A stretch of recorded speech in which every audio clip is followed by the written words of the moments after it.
នឹងឲ្យសួស្តីអ្នកទាំងអស់គ្នាថ្ងៃនេះខ្ញុំធ្វើវីដេអូមកបង្ហាញមួយទាក់ទងជាមួយ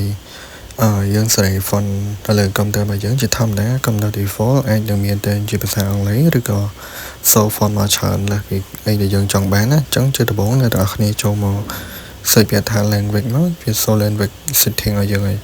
អញ្ចឹងអ្នកទាំងអស់គ្នាចុចបើកមកចុចចូលនៅក្នុង language setting ហ្នឹងមកអូខេអញ្ចឹងវាចូលមកដល់ហើយអញ្ចឹងជាដំបូងអ្នកទាំងអស់គ្នាឃើញហើយមានEnglish ហើយនិងខ្មែរអញ្ចឹងបើអត់មានខ្មែរទេអ្នកនរគ្នាអាច search មកខ្មែរអញ្ចឹងមកអូខេបើយើងមានហើយវាឲ្យយើង add ទៀតនេះអញ្ចឹង English អូខេ English វាមានច្រើនអញ្ចឹងអ្នកនរគ្នាអាច add បានតែបើយើងមានហើយយើងមិន add ទេបើសូមកច្រើន font មកច្រើនដូចបើខ្ញុំចេះអញ្ចឹងអ្នកនរគ្នាអាចចូលទៅមើល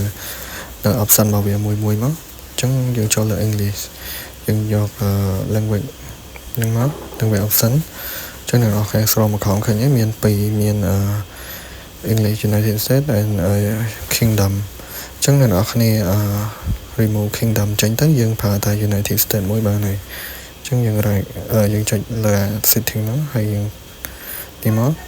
remove ចឹង back ថយក្រោយមួយទៀត